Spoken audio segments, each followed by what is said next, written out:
Ah, la sécurité sociale, ce gouffre à pognon absolument merveilleux. On est face à une influenceuse qui va pas bien. Elle est malade, hein. Regardez-la comment elle est malade, la pauvre. Et en gros, ce qui se passe, c'est qu'elle est en arrêt maladie. Et elle est partie en vacances au ski.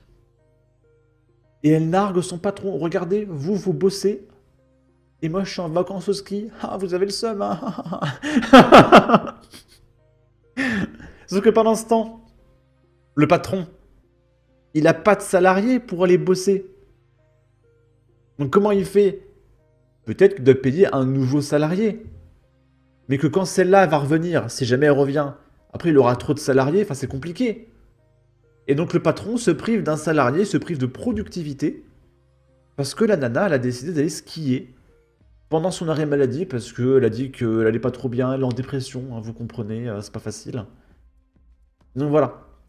Et quand elle est malade, c'est qui paye? Alors c'est pas le patron qui paye, c'est la CPAM. Donc c'est Nicolas qui paye. Pour tous ces mecs qui partent en arrêt maladie, après ils vont au ski, à la mer, ils vont en Algérie, ils vont au bled, etc. Et vivent leur meilleure vie pendant des années. Hein, c'est des afflictions longue durée. Donc tu peux partir en arrêt maladie pendant 1 an, 2 ans, et puis t'es payé par Nicolas. C'est génial. Et officiellement, ce sont des individus productifs. Parce que officiellement, le mec travaille. C'est juste qu'il est en arrêt maladie. Et on a plein de mecs comme ça. Voilà, officiellement, ils sont productifs, hein. Ils sont salariés, ils sont pas au chômage, hein. Le Patriot 13 qui nous dit « C'est la fête !» Elle se met en arrêt maladie pour partir au ski et nargue son entreprise.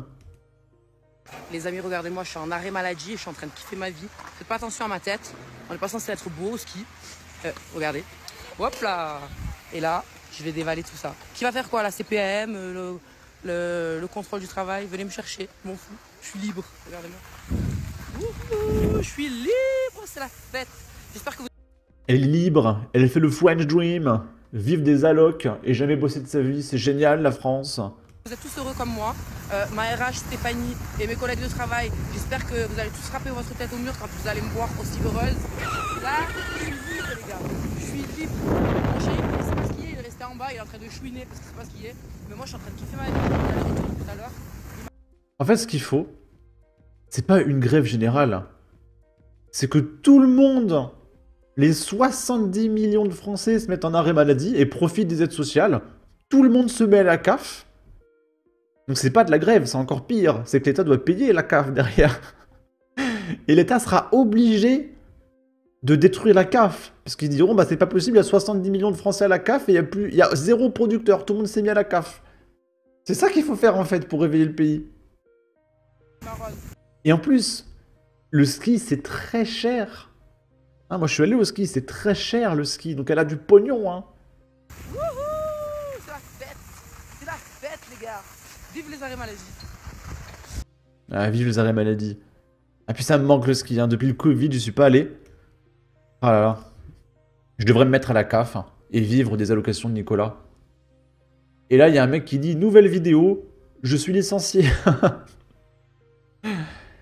Et là, c'est une chef d'entreprise qui réagit à cette influenceuse et qui nous explique qu'elle aussi, elle a eu le cas d'un salarié qui s'est mis en arrêt pendant 1 an et qui faisait des snaps de lui au ski et à la mer avec les copains.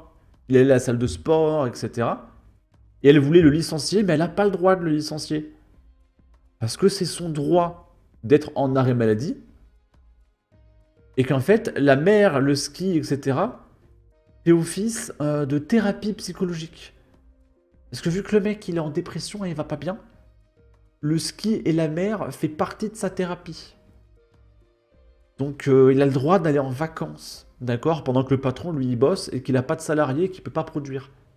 Et du coup, peut-être que cette dame va devoir payer d'autres mecs pour le remplacer, mais sans le licencier.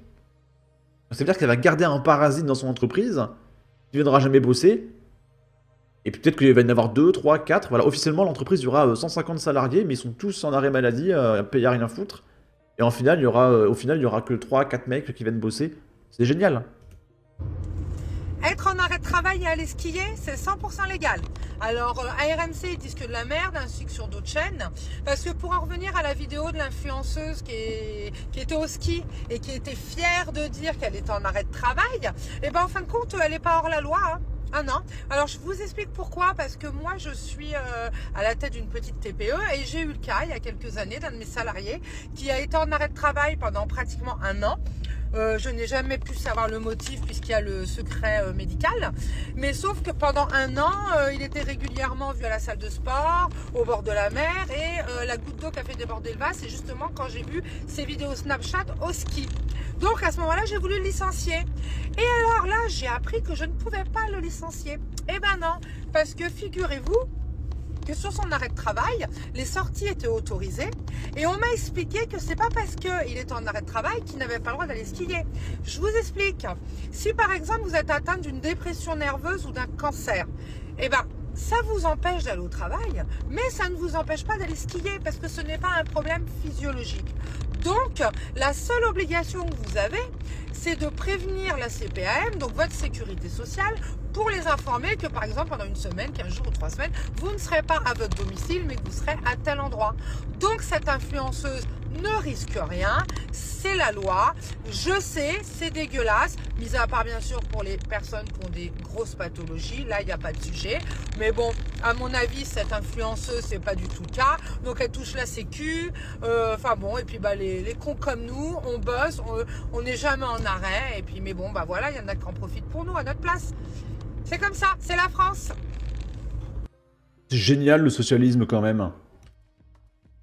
Là, c'est un mec qui est au ski et il est très surpris. Parce que moi aussi, ça m'étonne beaucoup au ski. Parce que les skis, ça coûte 800 balles. C'est une fortune, un ski. Et les gens dehors, pendant qu'ils vont au resto, un ski c'est très grand. Tu peux pas l'embarquer avec toi au resto. Et donc les gens, et même moi, hein, on plante les skis dehors, dans la neige, et on se barre, on va au resto et on revient 2 heures après.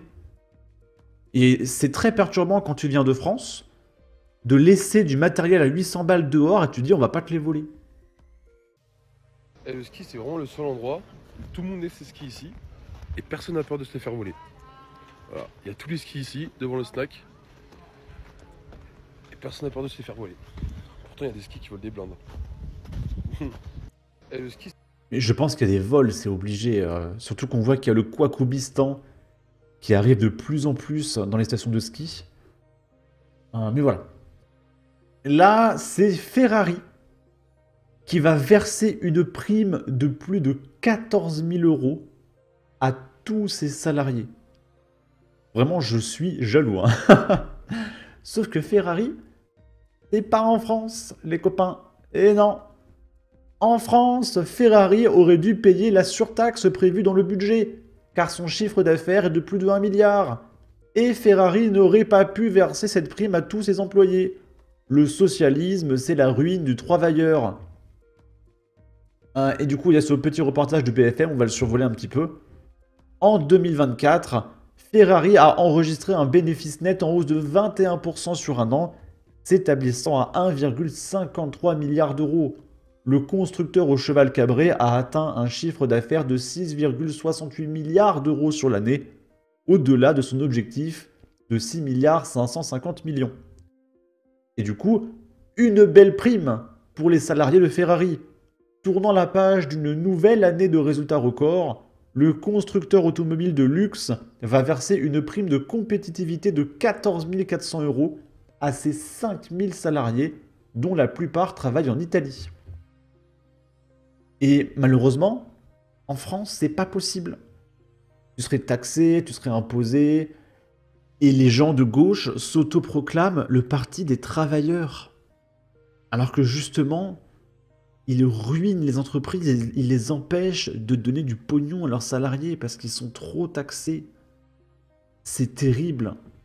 Le socialisme tue, mais vraiment. Là, on est à l'Assemblée nationale. Il y a la loi d'urgence pour Mayotte qui a été votée, ça y est. Et on voit qui c'est qui a voté pour. Et on peut voir qu'il n'y a que la France insoumise qui n'a pas voté pour. Pourquoi ? Parce que Mayotte, ça vote majoritairement à droite. Hein. La France Insoumise, elle est plus pour les Comores. Les Comores, eux, c'est des électeurs de la France Insoumise qui veulent venir vivre de la CAF, etc.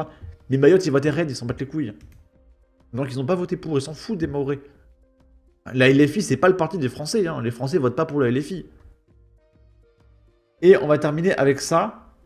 C'est un Ukrainien qui a fui son pays. Et vous savez ce qui se passe en Ukraine. Et le mec, il s'est réfugié en France. Et il s'est fait tirer dessus en France. C'est-à-dire que le mec, il a fui la guerre.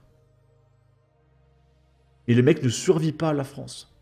Alors, a priori, il est encore en vie. Mais je veux dire, le mec fuit la guerre. Mais c'est en France qu'il prend un coup de 12. Vraiment, c'est catastrophique. Dans la nuit de mercredi à jeudi, aux alentours de 3 h du matin, Dimitro Crețu marchait dans les rues d'Anderlecht, aux alentours de la station de métro de Clemenceau, à seulement 1 km de son domicile. Souffrant de douleurs au dos à la suite d'un accident de travail produit il y a une vingtaine d'années, l'Ukrainien se rendait dans un night shop du coin afin d'acheter de l'eau pour ingérer ses médicaments. Sa carte de banque a rencontré un problème de contact. Il a donc décidé de se rendre à la station de métro de Clemenceau, où se trouve un distributeur, afin de retirer de l'argent. Au mauvais endroit au mauvais moment, il s'est retrouvé en plein dans les filets des criminels qui rôdaient. Donc voilà, si vous voulez vivre en sécurité, il faut aller en Ukraine. L'Ukraine, c'est plus safe que la France. Il y a un mec qui répond, il aurait été plus en sécurité en restant en Ukraine. C'est complètement délirant. On peut remercier le gauchisme. Hein. Sur ce, n'hésitez pas à donner votre avis, votre opinion, à partager, liker, commenter, ça aidera au référencement de la vidéo sur YouTube. Abonnez-vous, suivez-moi sur Twitter, prenez soin de vous, salut!